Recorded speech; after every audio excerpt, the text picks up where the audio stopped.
Oke, selamat pagi teman-teman. Ini sudah 31 Juli 2025, hari terakhir bulan Juli 2025 ya. Tandanya kita akan mengawali bulan Agustus di hari Jumat teman-teman.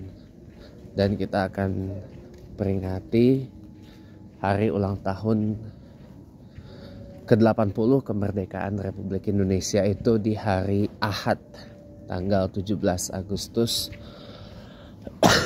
2025. Itu sama seperti tahun lalu. Tahun lalu kita juga memperingati hari ulang tahun kemerdekaan Republik Indonesia ke-79 di dua lokasi yang berbeda, yaitu di Jakarta dan juga di IKN. Itu juga di hari Ahad teman-teman. Hari Ahad, Minggu apa Sabtu ya, lupa ya, pokoknya sekitar weekend lah gitu. Nah, ini kembali lagi jatuh pada hari Ahad teman-teman ya. Tapi apapun itu, sebagaimana yang saya sampaikan kemarin ya, kita tetap harus mengibarkan merah putih di atas angkasa bumi pertiwi Indonesia Raya. Jangan kibarkan bendera bajak laut One Piece ya, apapun itu alasannya. Tetap walau bagaimanapun kita adalah warga negara Indonesia yang bangga akan tanah air pertiwi kita yang sudah 80 tahun merdeka dari belenggu penjajahan asing gitu ya. Harusnya keadaan seperti ini, seperti saya bilang kemarin, itu harus jadi pemantik, harus jadi igniter ya, menjadi penyebab jadi penyemangat untuk kita itu lebih bersemangat lagi dalam tetap menegakkan dan mengibarkan sangsaka merah putih di atas angkasa raya bumi pertiwi Indonesia Raya ini gitu loh. Apa maksud dari pernyataan saya kemarin? Sini saya jelasin. Maksud saya adalah apapun yang terjadi, kondisi sekarang ini harusnya menjadi penyemangat bahwa untuk mengingatkan di atas kepentingan ada kepentingan lain. Apa? Kepentingan bangsa dan negara. Bahwa kita harus menempatkan kepentingan seluruh rakyat Indonesia di atas kepentingan pribadi, keluarga dan golongan. Makanya kalau nanti saya jadi presiden ya, maaf kata nih, siapapun yang terpilih mengabdi kepada negara, mau itu pejabat di pemerintah, BUMN ya, ASN ya, dan sebagainya, yang memilih mengabdi kepada institusi negara, saya bilang ketika pengabdian kepada negara Anda mulai, maka disitulah pengabdian kepada diri Anda, keluarga Anda, dan circle sekeliling Anda itu akan berakhir. Jadi Anda harus benar-benar mengabdi, memikirkan ratusan juta rakyat Indonesia dari Sumatera sampai Papua ini. Itu yang akan saya camkan ketika kelak nanti saya jadi presiden Republik Indonesia. Bukan gampang mengurus negara yang sebegitu makro kayak Indonesia ini. Sebegini makronya, sebegini luasnya. Ya, luas Indonesia ini tahu nggak? Setara dengan Eropa. Setara dengan benua Eropa. Luas dari Indonesia ini. Ya. Disebut negara arkipelago, negara kepulauan terluas di dunia. Karena Indonesia terdiri dari beberapa kepulauan, negara kepulauan. Kita ini negara maritim, bukan negara daratan. Ya, makanya kita bersyukur.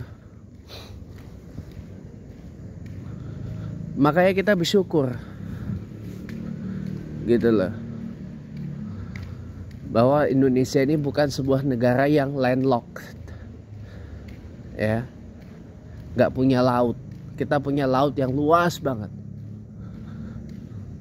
Dapat sekeliling kita laut, teman-teman. Kita harus bersyukur. Makanya kenapa saya katakan kita harus berani menegakkan merah. Kita harus berani mengibarkan merah putih di atas angkasa raya Republik Indonesia ini. Itu maksudnya bahwa kita dalam ujian, dalam keadaan seperti ini, kesetiaan kita kepada negara Indonesia itu diuji, teman-teman. Diuji. Apa kita masih sanggup memikirkan ratusan juta penduduk negara sebesar Indonesia ini, atau kita terjebak dalam hanya memikirkan diri kita sendiri dan orang-orang sekitar kita? Itu maksud saya kemarin. Gitu. Maksud saya kemarin tuh seperti itu pernyataannya. Itu adalah penyemangat dong. Harus jadi penyemangat. Mari sama-sama, kalau mau kita call revolusi, kalau kita mau menyerukan revolusi, mari sama-sama kita kumpul. Kita bermesyuarah. Mari sama-sama kita gather. Kita kumpul. Kita kumpulkan ideas. Kita kumpulkan ide, gagasan. Kita rapatkan barisan. Satukan pemikiran, satukan pandangan. Ya, satukan komando kita kalau kita mau revolusi. Lah sekarang mau revolusi tapi pada kepecah-pecah begini ya kepriwe. Ya mau revolusi, teriak-teriak revolusi tapi pada kepecah-pecah begini. Ya sudah kepecah-pecah begini, orangnya pada penakut. Coba bisa menggerutu, menggumam di medsos. Ya ngapain? Teriak-teriak revolusi, pret lah kalau kayak gitu. Orang masih pada penakut. Takut apa? Takut diintimidasi, takut diteror, takut nanti nama baiknya, takut nanti karirnya, kestabilan keluarganya, dan seterusnya. Banyak yang ditakutin.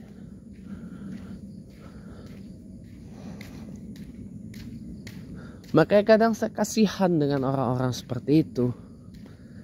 Ya. Kadang saya tuh kasihan gitu loh dengan orang-orang yang seperti itu. Masih terjebak dalam ketakutan yang nggak perlu sebenarnya. Ya. Dan ingat teman-teman, sekali lagi saya katakan, dalam sebuah revolusi pasti ada yang dikorbanin.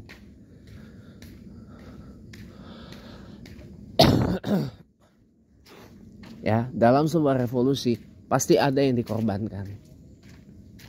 Sedikit atau banyak, pasti ada yang dikorbankan. Karena namanya juga revolusi. Revolusi itu kan artinya mengubah secara keseluruhan.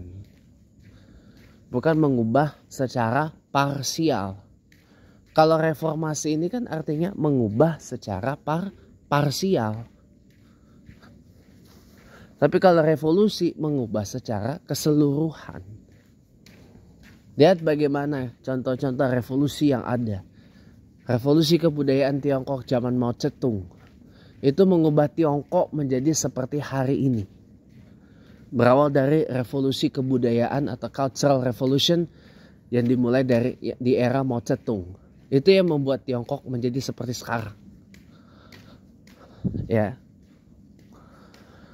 Ada lagi revolusi Libya. Mau itu revolusi Libya di zaman ketika Muammar Gaddafi mengkudeta Raja Idris dari Libya, ataupun revolusi ketika Muammar Gaddafi dilempar dari tampuk kekuasaan dan mati dibunuh sama rakyatnya sendiri. Ya, kalau tanya, Pak, di mana makamnya Muammar Gaddafi? Nggak tahu. Nggak ada yang tahu. Karena lokasinya dirahasiakan. Lokasinya dirahasiakan di gurun pasir, Libyan desert. Ya. Pokoknya undisclosed location in Libyan desert. Intinya itu. Jadi tidak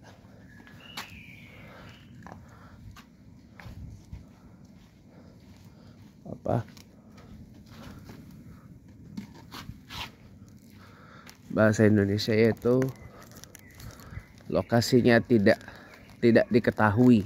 Intinya itu tidak diketahui di gurun pasir Libya, intinya itu makamnya Muammar Gaddafi. Kenapa kok nggak dikasih tahu Pak lokasinya?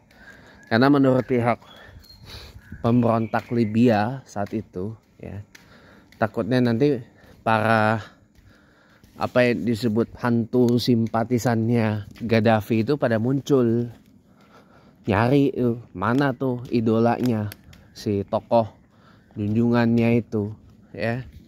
Karena bagi para pemberontak Libya itu, Libyan rebels itu, Gaddafi ini sosok yang memang harus dibuang jauh-jauh.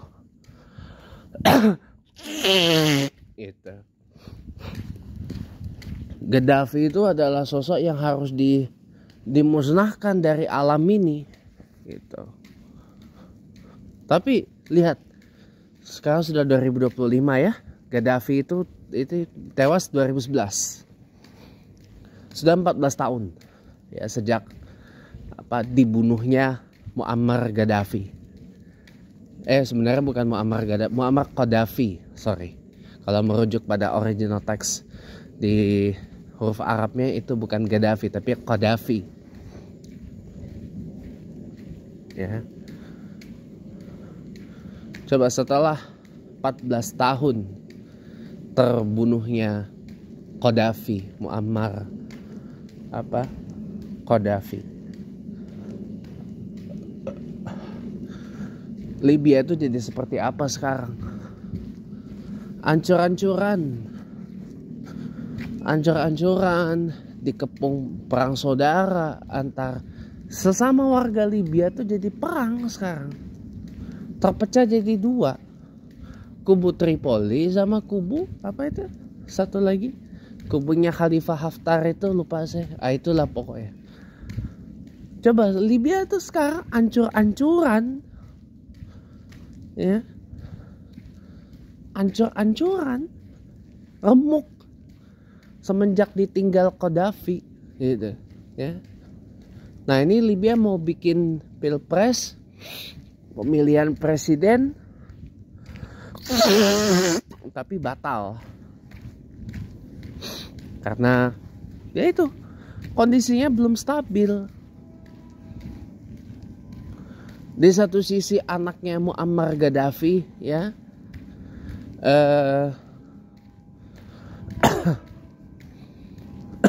anaknya Muammar Gaddafi yaitu Saiful Islam itu nyalon ya, malah calon-calon, malah masa yang anti Qaddafi ini masih dapat momentum. Makin terpolarisasi Libya itu antara mereka yang pro dengan Qaddafi dengan mereka yang tidak ini dengan Qaddafi. Pasti eskalasinya akan makin tajam, teman-teman. Nggak semudah itu untuk memulihkan Libya yang udah ancur-ancuran gara-gara apa yang disebut dalam bahasa Inggris itu disebut brotherly leader of the revolution itu dibunuh. Nggak segampang itu, apalagi udah 14 tahun gitu ya.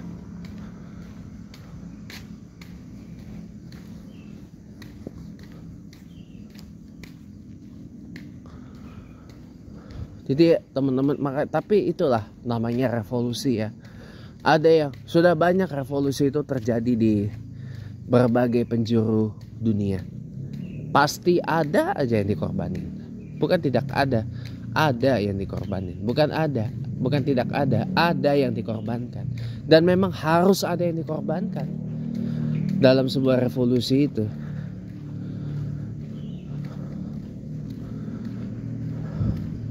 Teman-teman, ada yang menganut aliran ketika ada wacana pemakzulan Wakil Presiden Gibran Raka Buming Raka belakangan ini, Ada juga teman-teman yang mendorong idea kenapa nggak sekalian Presiden Prabowo-nya dimakzulkan. Ada seperti itu sebagaimana yang dinyatakan oleh Syahganda Nainggolan di Forum Keadilan TV. Ada yang seperti itu, ada, dan itu undeniable. Itu nggak bisa dibantah teman-teman. Cuman satu, mereka ini nggak kompak. Mereka masih pecah dan masih bersembunyi intinya itu, masih bersembunyi, belum membuka diri, intinya itu. Mereka ini masih bersembunyi.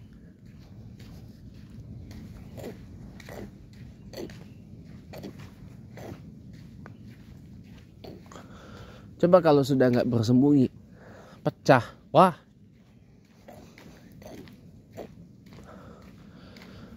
mungkin akan terjadi yang lebih dari 98 teman-teman.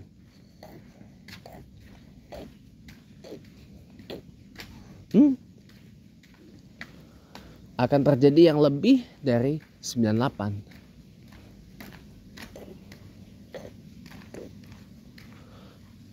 Gitu. Nggak cuma dari segi ada yang dikorbanin, tapi mungkin, maaf kata ya, nggak hanya sekedar MPR DPR yang didudukin, tapi bisa jadi Istana Merdeka dan Istana Negara Jakarta juga bakal didudukin. Kalau itu yang terjadi, kantor-kantor kementerian, institusi-institusi, instansi pemerintahan juga pasti akan diduduki. Dan akan ada banyak lagi penjarahan yang lebih tuasat dari tahun 98. Apalagi kan mall udah banyak menjamur. Ya, kita nggak boleh lupa akan hal itu, saudara. Mall banyak menjamur, ya. Penjarahan akan terjadi di mana-mana, pasti. Makanya saya bilang pasti kalau yang ini bersatu, ini mulai menunjukkan taringnya, akan ada yang lebih dari 98. Kayak deh.